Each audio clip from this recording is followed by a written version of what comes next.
Welcome to the Feisworld Podcast, engaging conversations that cross the boundaries between business, art, and the digital world.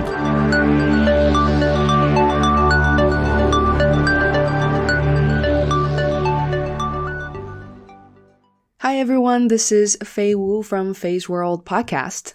Today, I would like to welcome Jonathan Bingham.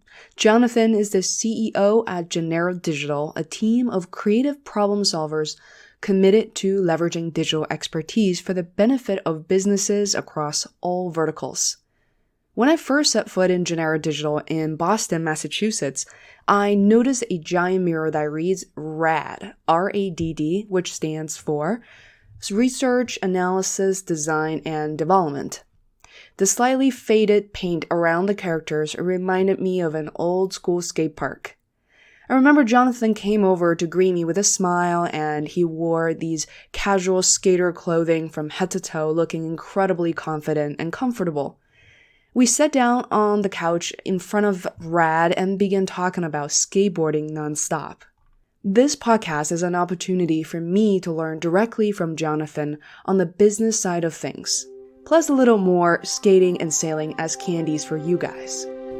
What people look for in Janeiro Digital is that creative culture, that no fear. We're going to try to figure out ways to solve problems that we don't know what the solution is yet, but in a way and through a methodology that can minimize risk as best you can. Turn a business on its head that's been 100 years in the making. My brother and I have started 3 companies together since he was 18 years old and a freshman at Northeastern when we closed our first round of funding for our first company. But we've grown to the point now where we're both pretty mature in our career and we represent different areas of the business and had to reinvent ourselves. Number one, literally break down things that are working now and change them so that you can get to that next level.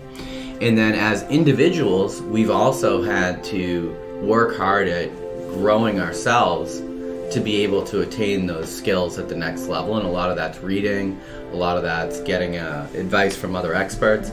But a big part of that is hiring people that know things that you do not know.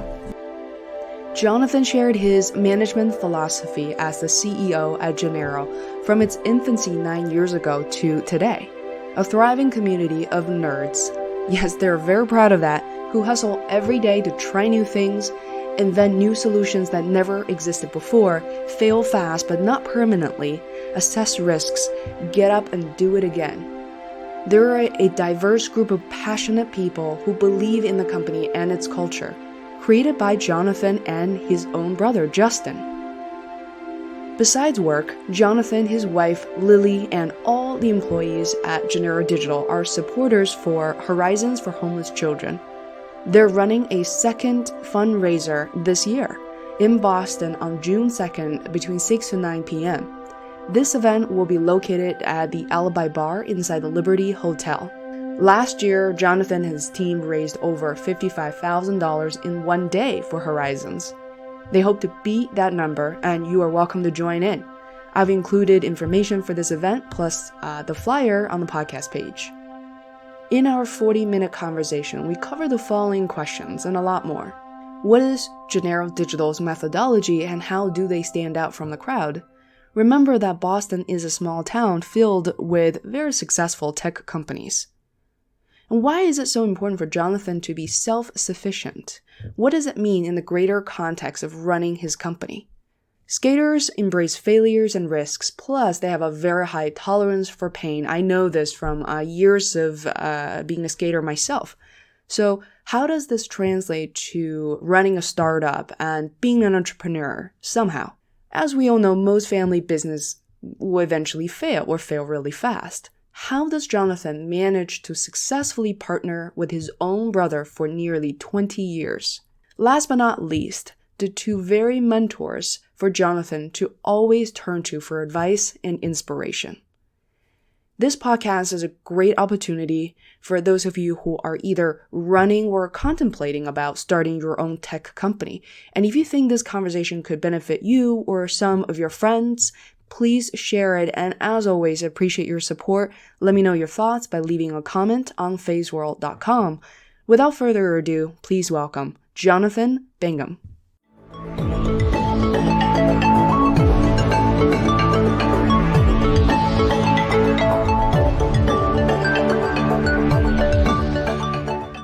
Jonathan, welcome to Feisworld Podcast. It's a pleasure. Thank you for having me. I'm so excited. I remember when we first met here at Janeiro Digital, I was thrilled, and I saw the methodology, RADD, and I instantly mentioned, well, that reminded me of my skater days. Right. And we hit it off the bat, and we started talking about skateboarding, digital, and here at this agency, I took this line from the website because I really like it.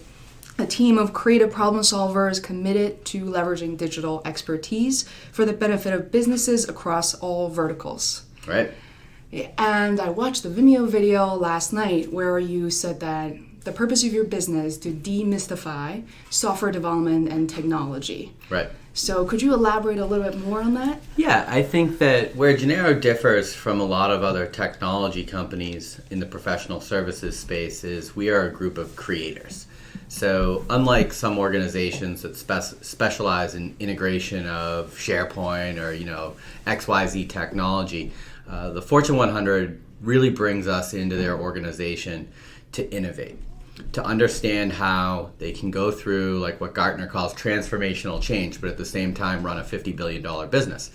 So what I think people look for in Janeiro Digital is that creative culture, that no fear, we're going to try to figure out ways to solve problems that we don't know what the solution is yet, but in a way and through a methodology that can minimize risk as best you can and literally turn a business on its head that's been 100 years in the making. Mm-hmm. What I find most exciting is the way that you present the company. And by the way, this is your own company. Right. Yeah, my brother and I started this 9 years ago.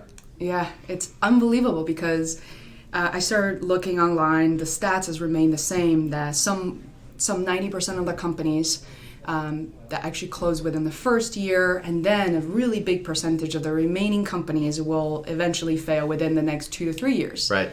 And before we started the recording, I mentioned to you that, wow, driving is tough. I want an audio engineer, I want an assistant, and you mentioned the word self-sufficient. Right.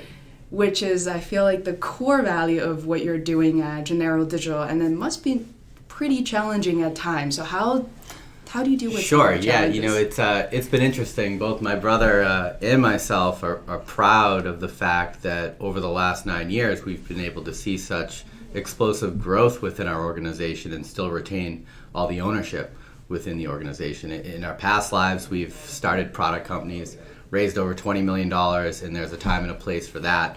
But we really wanted to make sure that we were creating something here in a way that we could grow organically, but still grow at a pace that gave us the capabilities to align with our clients' needs. And the Fortune 50, Fortune 100 have a lot of needs. So it took a combination of really a strong culture organizationally and a great group of individuals that you could grow with, but also just a focus on doing exciting things, right? So one of the best ways to be self-sufficient and to control your own destiny is to do awesome things, right? And as a professional services company, the best way to differentiate against a swath of other players in the space is to do awesome things with awesome people and awesome clients. And, we've literally gone through and looked at over the last 6 months clients that don't align with that. And we've parted ways amicably. I love that. But when you talk about being self-sufficient, you have to look at the profile of the organization that you're working with and ensure that it aligns with the growth model that you have organizationally. Otherwise, you can have a $500,000 client that doesn't fit the model beyond your CFO seeing 500,000 and smiling, and it soaks up so much talent and so many resources, and it burns people out. And it doesn't end up having the ultimate trajectory of what we look for. So self-sufficient means a lot of things. It means being self-sufficient as an individual, but it also means creating an organization that supports efficiency so that everybody else, as you scale, has an opportunity to embrace that as well. You're touching upon a few things, and I can't wait to kind of dive into Janeiro Digital in a way that people can learn additional information, really understand the culture by hearing directly from you. And the format of podcast is something that I love because it's not a video that has to be under 90 seconds. It's not, it's not a commercial. So, the first circle, as is this morning, because I always over-prepare, and I notice I always push away the questions. So the first thing that came to mind was the fact that you're a skater. You've been, not that you're a skater, your entire family, all your kids, including the 1-year-old. There we go. There's a long board here. Actually looks exactly the one that I have. It's a great board. Yeah, I love it. Did you write into work with the board today? No, because of the shoulder surgery, but it's my season. Yeah. It's amazing. I love the design as well. But this morning I was just thinking, being a skater, or the skater community as a culture, is that people like us, is that skaters really embrace failures and fears, and they have a very high tolerance for pain, actual pain. So, and then also people with a very growth mindset. So tell us a little bit about how you became a skater and how it's still influencing you today. Right. So, let's see. My first skateboard I bought when I was 8, which I'm 42 now. So it's been a while. And I can remember just getting it to the top of my driveway and rolling right into the street on it time and time again. And then fast forward a few more years, and I can remember taking a piece of plywood onto a picnic table and trying to create my first quarter pipe, and instantly board slid out from under me, broke my wrist, and I remember having to lie to my parents because I didn't want them to take my skateboard away, that I slipped on a dock. So I think that risk in itself can be rewarding, especially if you are an adventurer at heart. And I think when you look at entrepreneurs, there's certainly a feeling of being okay with some level of risk. To me, anytime you can try something and fail, but put hard work at it, get some good advice and some good guidance and succeed, it's amazing. And when you look at our house, even our tiny little apartment in Brookline, we've probably got 5 skateboards at any given time. You got to be careful walking around at night because you could end up on your ass at any minute. But my 1-year-old, my 3-year-old, my 9-year-old, my 12-year-old, everybody skates, and my wife as well. And it's fun. My 9-year-old now is mastering the ollie, and just seeing him fail, wipe out. We always say, get back up. And, as soon as he starts nailing it, now he's loving it, and he's so proud to show it off. So, skateboarding to me is a couple of things. It's freedom. It's challenging, no matter what age you are.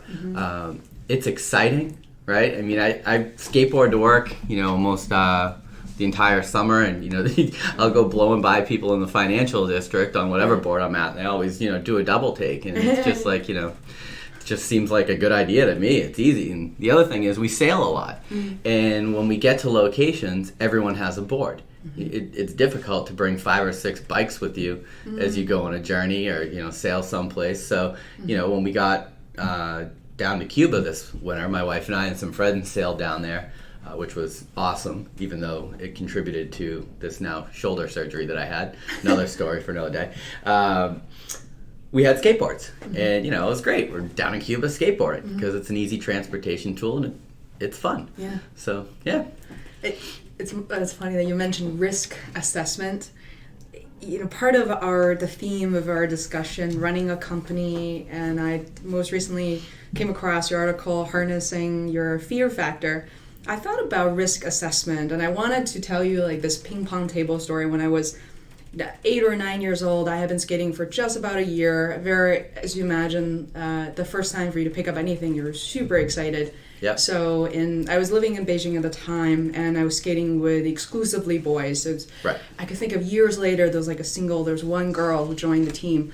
But we had this, Chinese people were very into ping pong, and at the gym where we usually skate at, probably not the best idea, there was this ping pong table. And I remember this tiny little skinny little boy would skate down, and where, you know exactly how that goes, and you land on the ground.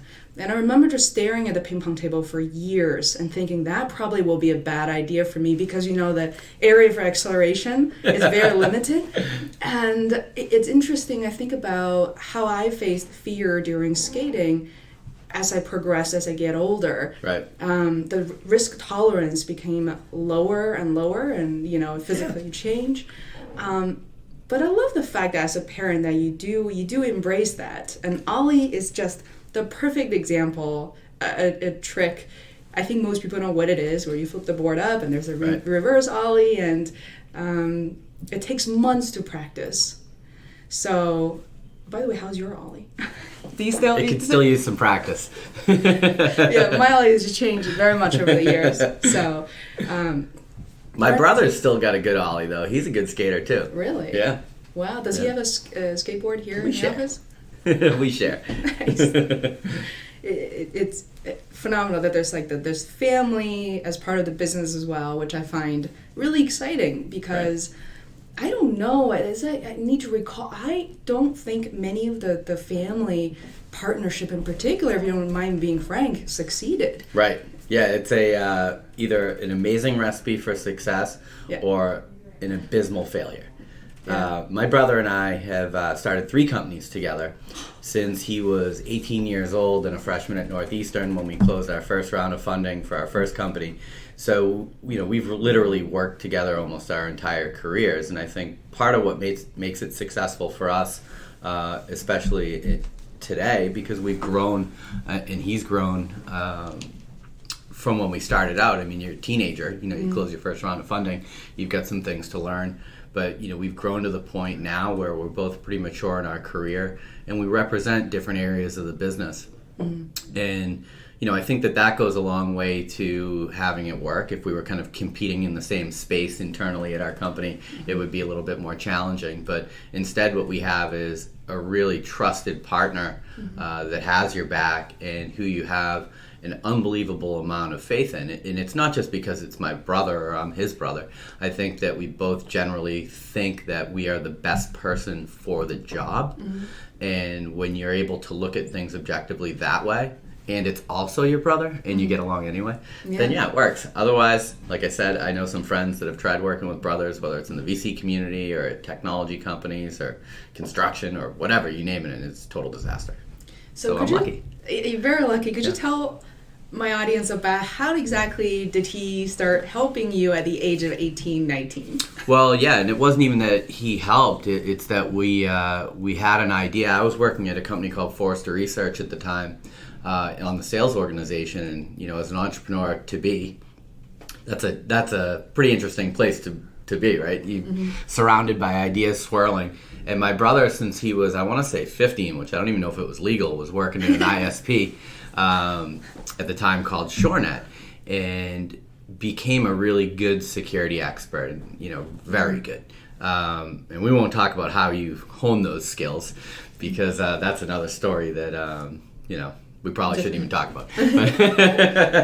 But, long story short, the security industry was becoming a really hot space, and that's something I was able to see at Forrester, and Justin had a really good idea. We aligned ourselves with a couple other really smart industry experts and launched that business, and, off and running. I think that when you have really smart individuals that are passionate, age, has a place and is part of the equation, but, capability, passion, desire to learn and listen can trump that. So definitely. Yeah, and I think I was at the time, I'm 8.5 years older than him, so you can do the math. I wasn't that old either. So yeah, it was a good journey that we learned a lot on together. It's interesting because entrepreneurship has been this underlying theme across a lot of people I interview. I do find people who have the tendency of starting something on their own to be very interesting to talk to. Right. Instead of only have followed a structure, only have worked for somebody else. But in this case, you've led multiple businesses, and this one being the most recent and the most successful one. Definitely, yeah. What are some of the counterintuitive things that you've come across over the years? Everybody knows work hard, hire the right people. Right. What are some of the things that weren't so agreed upon by families and friends potentially that, So, I think that I can remember a growth curve that somebody drew for me back in 2002. And it wasn't a revenue growth curve, but it looked just like it, up and to the right. Hockey stick. Right.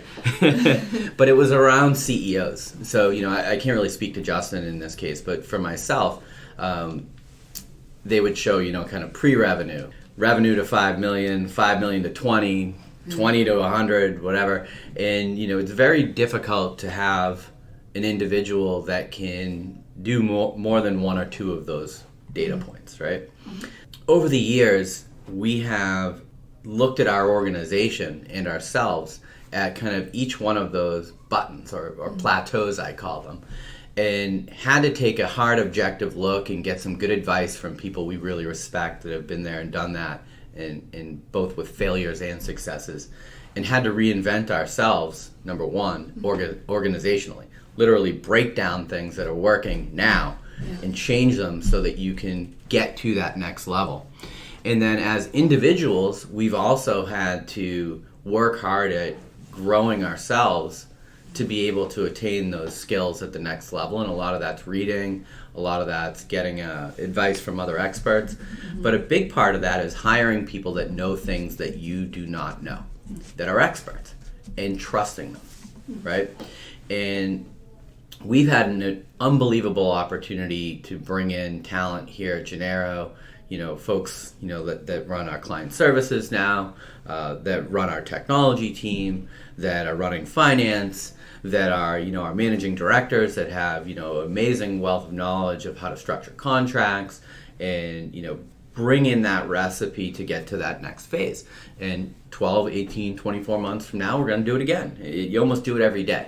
So I think that the answer is you need to have a North Star that you're driving towards and a clear vision and goal that you communicate to your organization. But in a business like this, in this type of world, you have to be flexible and willing to say, I don't know that answer, but I know how to find it out, right? Check it, double check it, triple check it, try, and expect to fail in some cases, right? But fail quickly. That's one of the things we try to say here. If you know you're going to wipe out, admit it and get back up and, figure out the right way to succeed. So our entire process in our RADD methodology embraces that, right? The thing that we try to tell organizations is let's try to fail quickly if there is a failure, then, try to think we're okay for 3, 4, 5, 6 months and waste that time to market or that investment when we could have done something up front to mitigate risk and fall or fail first, right? Yeah. Then you can run. I'm also a huge fan of, agile development, Scrum. We talked about this fairly extensively. And I think not only the methodology applies to client work, but based on what you were describing, you really embrace that methodology also internally to help grow the company. Yes, absolutely. And it's funny because I think that the word agile represents something that's different than it actually used to represent. And I think you'll hear some backlash today even on what agile means, and that there's a lot of debt that you carry forward if you embrace a true by the textbook agile methodology. What we try to do within RADD is rapid prototyping, right? We try to get through our research and analysis process a really deep understanding of what the business objective is organizationally. And these are, again, Fortune 50, Fortune 100 organizations that are looking at 3, 4, 5-year initiatives in some cases. So that research and analysis around understanding and helping people figure out what it is that they even need is critical. What we do there is go through rapid prototyping to try to look at the technical approach that we ultimately feel is the right one and break it.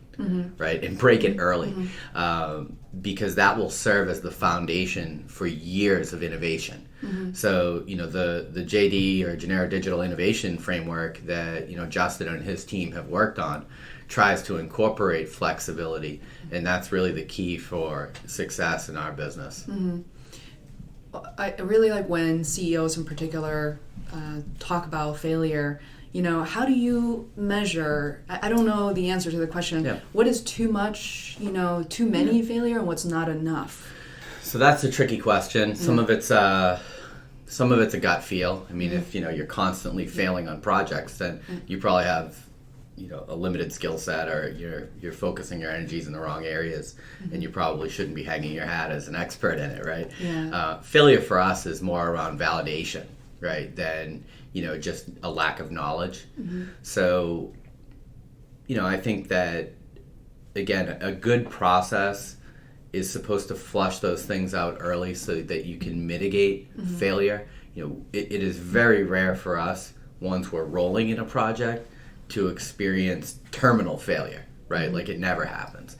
And that's why, waterfall methodologies have gone by the wayside. It's too long to wait to see if it can be successful. And it's too big of an investment for these organizations, especially where technology is not always their core competency. And those are, really the companies that we work best with, where, you have a business that you're an expert and a market leader in, and technology supports that. I think that the real players in this space that do what we do well have that methodology to figure out, here's the need, here's the approach, let's stress test it, okay, that broke, let's come up with a better way to do this, and now let's go on and build on top of it. And that's really the benefit of our innovation framework, is we're working from a base now, from a technology approach perspective that's very repeatable, and our clients can benefit from the 9+ years that we've been banging around on it. So, servicing them. And I think because of that very framework, this is why some of the clients that Janeiro Digital is working with are huge. We're talking about Fortune 500. Yeah, Fortune we're 100. and I can't say their names, unfortunately, but we've got a Fortune 49, 44, and 43 that we're kicking off new projects on this week. So, it is remarkable. I think that, as we bring on more and more experienced talent internally here to help run the company, one of the things that people are always amazed with is our clients. I mean, they are like names that the Big Four would kill for, right? And I think part of that, we just started working with Gartner Research, and, their head of professional services came in and, heard the spiel and gave us some feedback. And the thing that sets professional services companies apart, like us anyway, a lot of it is culture, right? It's your culture, it's your methodology, it's the way that you approach projects and your expertise, and it's your clients. And we're fortunate right now, I think, to have a pretty good intersection of all of those things, and we love what we do, right? So when we come into an organization, it's amazing at the speed at which we can move from, hi, I'm with Janeiro Digital, to working on multi-year projects. And I think it's because we're a breath of fresh air, right? People are so sick of the monotony of working with big, slow firms that are gonna, just walk you through their process and whatnot to death. RADD's about getting going and building stuff quickly and showing ROI on that, and then building more, right? We don't need to stretch it out for one little project. There's 1,000 projects within these big companies.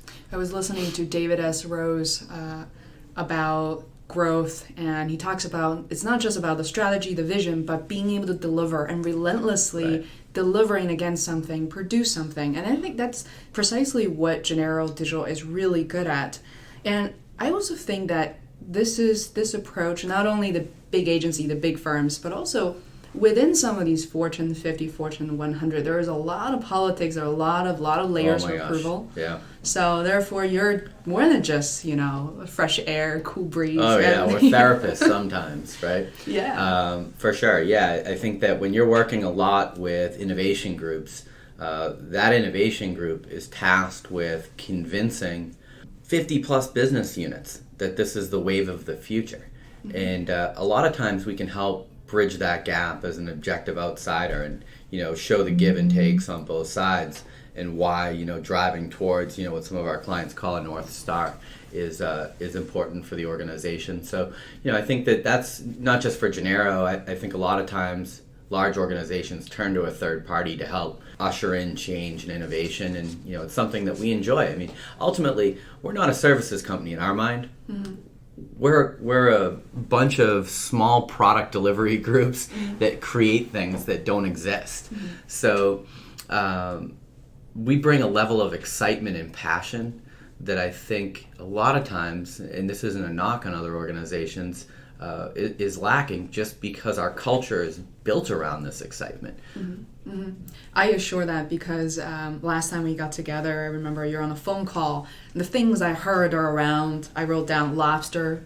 I heard lobster like twice. I was thinking, I like that. And and then you hung up. You said this is related to these activities we're planning and all the fun we're going to be having. So and truly is about that. And it is. Yeah. And there are some challenges with that. I think that when you look at we've been doing this for a little bit of time now, and there's a new work class that's also entering the workforce in mass, in the millennials. And I think that in some respects the millennials get a bad name, right? Which is they're going to show up looking for nap times, and they all want a trophy, and where in some cases some of that may be true at some organizations. I think that if you create an environment that asks for accountability for everyone, I mean, what we say here is we want to be the best, right? And that means you can say that and mean it, or you can say that and have it be BS. If you mean it, that means to be the best, you have to work hard, right? You have to put in the time. You have to push yourself. Just like I've pushed myself, just like my brother's pushed myself. You have to be willing to take some risks. You have to do what you need to do to succeed. And that has, Gen X, millennial, doesn't matter. If you're the best, it's irrelevant. But it's definitely a hot topic, I think, if you read any of the trade rags or anything. I saw one picture, I think, at a tech company where they had a bed actually set up in the office, and people would go take nap times with a mask. And I'm like, you've got to be kidding me. That's trying too hard. And I'll tell you, there'll never be a nap time bed here, right? That's we pride ourselves on hustle. There may be others that might be smarter than me in my role. I'm sure I'm not the smartest guy in the room, but I will outwork you. I will grind it out. I will find a way. And that's why, 8 or 9 or however many years later, we still are here having seen that growth and owning our company. And we're proud of that. I want to learn more about how you do this, and not how you did it, but how you're currently doing this. Do you mind walking me through sort of how when you wake up in the morning, you probably have a chaotic household because you have young kids, but what are some of what type of coffee? Do you get coffee first? Always. What do you read? What do you read? What do you kind of... Yeah, so my day starts out with coffee. Like I couldn't even imagine life without it. Lots of kids climbing all over the place. Now a new dog that we got from a shelter 3 or 4 months ago because our life wasn't chaotic enough. And my email. It's the first thing I do when I wake up.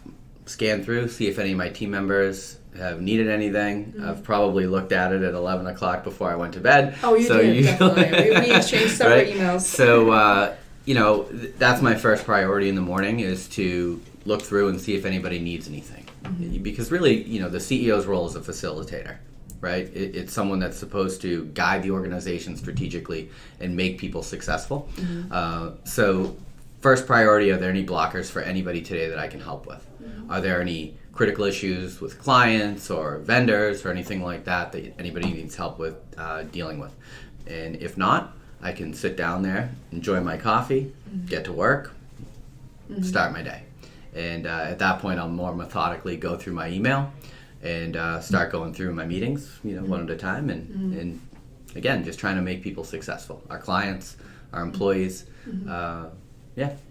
What are some of the news articles or books that you're currently reading or have impacted your decision-making process? your lifestyle. Yeah, one of my favorites was Inside the Tornado because I feel like it, I just could relate to it. So that's a great one. It's old, but a great read. That's probably my favorite one. I think Crossing the Chasm, stuff like that, same thing. Great books. Lately, I've been trying to write more than read, for my own benefit, not so much for the public's. And that's write down ideas that we have here, to try to get this company to grow from where it is today to, 50 million, 100 million, and identify our weak points that we have in order to be successful at that. My weak points, our teams, our organizations, and really understand what that is and understand how to get past that so that you can successfully grow. As a CEO, when you need advice or someone to consult with, I find that when I talk to people at the top, it can feel sometimes frustrating and difficult because you can't just turn to everyone for advice. Right. Who or resources or the people, who are some of those people that you trust, that you rely on? Yeah, I've got a couple. One in particular, Mary Jean Lozier, who's been like an amazing personal friend and mentor since I was like literally raising my first round of funding. So she's my number one go-to. And whether I'm just pissed off and I need to vent, or I'm literally looking at trying to revolutionize our business at one of those plateaus, she's been absolutely incredible my entire career, both for me and my brother. So we've been very fortunate there. We've got some other great friends like Paul Santinelli, who's a partner over at Northbridge, who has a great ability to look at different technologies because he's seeing so much come across come across his table from what's hot and what's not, and really look at some of the different projects or business models that we're working through here. He's got a services background as well, and he's technical, and he's fun, right? So he's a great guy to talk to as well. So those are two that immediately come to mind. I will definitely credit them. Did you work with them in the past, and how did you meet them? So Paul's company, Northbridge, was an investor in one of our first companies, which actually ended up being a shutdown. So, I think that he was a wonderful person to help us through that time, which is challenging. Anytime, you put so much effort into something and the outcome isn't what everybody hopes. I mean, that's venture capital, right? If they were all successful. But it doesn't mean that it doesn't hurt. So he was a really good friend helping us navigate the waters of, recovering through that. And he gave some great advice that I'll never forget. And something my brother and I have always been proud of is that we always do the right thing, right? And that means sometimes that you're sacrificing financial benefit for yourself, but preserving your integrity and doing the ethical thing. And after Intrusic, Justin and I, felt like we got blackballed for a year, and Paul said, just keep hustling. Keep doing the next thing.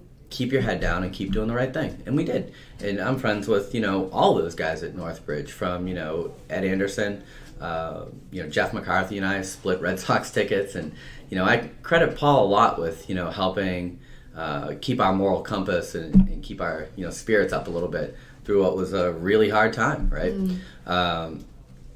From Mary Jean's perspective, I can pick up the phone and call her, anytime. She's always so willing and gracious to give great advice. And, I'm very fortunate. I probably wouldn't be in the spot I am without people like that. Not probably, definitely. I love the fact that I'm not sure even that was even not even done on purpose, but I love, to you, the mentors are, one male, one female. Yeah. Men and women give such different advice and have such different observations in the room or even, in reflections. So. Oh, I agree with that. I think and one of the things that I'm proud about at Janeiro is what an eclectic, and diverse group of employees that we have here. And that's one of the things we celebrate. One of the things we do is meet the Janeiro Digitalans on Instagram and stuff. And one of the key differentiators for us is our people and the fact that they aren't all cardboard cutouts, right? When you go to a Big Four, you see 300 or 400 every semester after college of the same looking people show up, and it's like, what is going on here? You know? So we look at who the best is, but we also put an emphasis on diversity, because the reality is it's harder to hire folks that represent what diversity is today than it is to hire a 32-year-old white male. So if you don't willingly embrace that and try to have your organization grow with diversity in mind, you end up with a lot of the same opinions. And what that means is people aren't challenging each other. People aren't challenging hypothesis after hypothesis when we go through our RNA processes with our clients, and you end up with mediocre deliverables. So, you know, the more unique and the more varied the team of the best, the better the outcome. It's interesting, you know, as we're recording this for 30 minutes, and I saw people walk by several times, and literally I saw men, women, different ethnicities, and this is the real, you know, instead of... It's America. It's supposed to be. Which I love, and it's so funny. I recently listened to David S. Rose, and I tried to put him on I invited him to Feisworld, and he said yes, but I have a lot of homework to do. Right.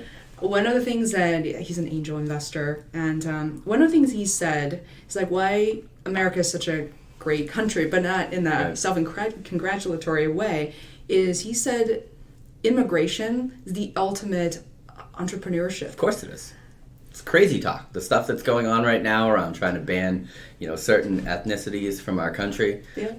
This is the hello. Has anybody read a history book? Yeah. We are immigrants. Yeah. Right? We all are. Unless you're talking about the group that we stole our country from, right? So, you know, you start hearing things like Muslims shouldn't be let into the country. Yeah.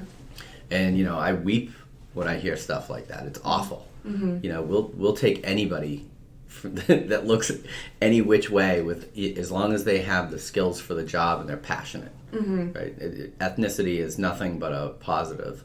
Yeah, and your culture is exactly that. And it's true, once you embrace that as part of your culture, people actually walk in and walk out as different people. Right. You know, they leave better than when they show up. And one would hope, right? Yeah, right? Yeah. And that part, I'm not just throwing it out, but I notice the places I've worked at is some of the clients I've worked at where there's exclusively, you know, Caucasian, and, you know, it's interesting when people approach you, they don't know what to say, how to act. But after a little while, they warm up. I went to high school in Maine. I remember playing ice hockey, walking to a gym, and people said, "I've only seen you people on TV." And I remember that. It was, and I call my parents, like, "Can you believe that? I'm like a panda here." I'm rare, and people want to take pictures with me. I'm celebrity. But I think at this point, people might have the preconception that you're type A, which you are. You work hard.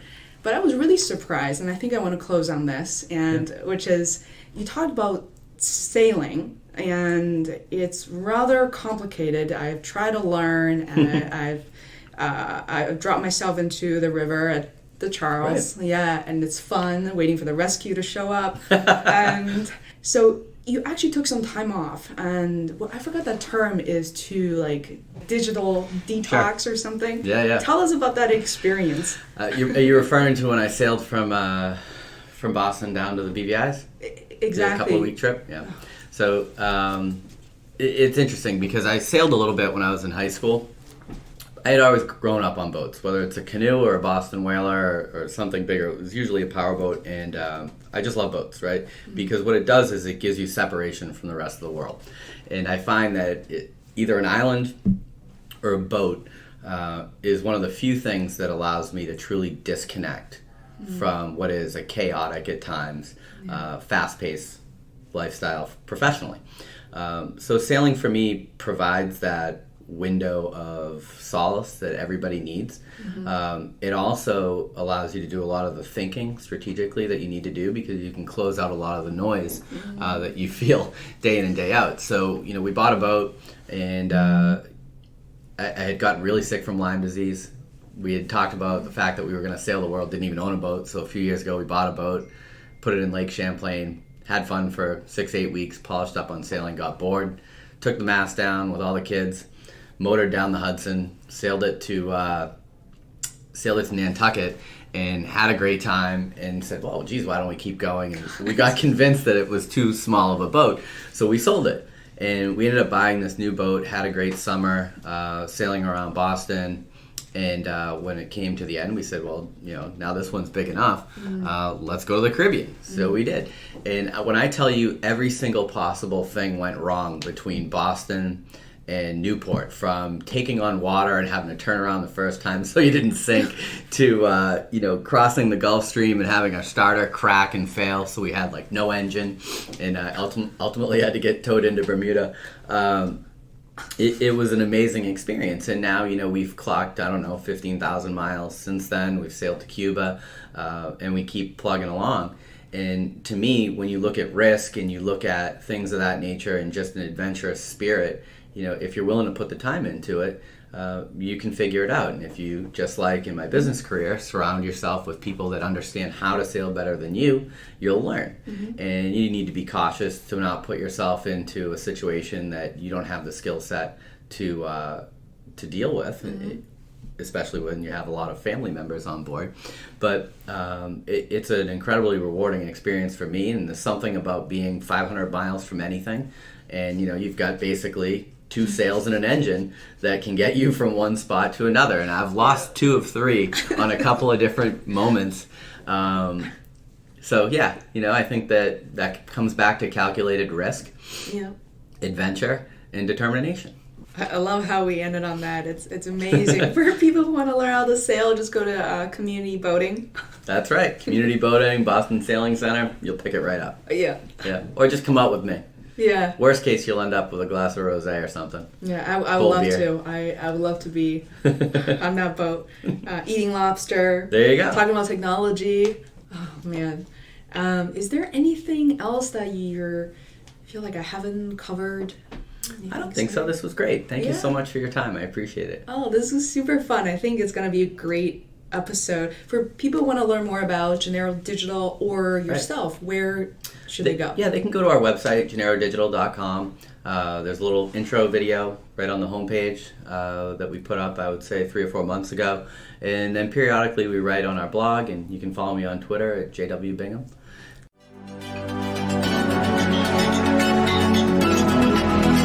To listen to more episodes of the Feisworld podcast, please subscribe on iTunes or visit feisworld.com. That is FEISWORLD,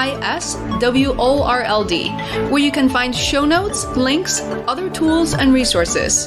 You can also follow me on Twitter at Feisworld. Until next time, thanks for listening.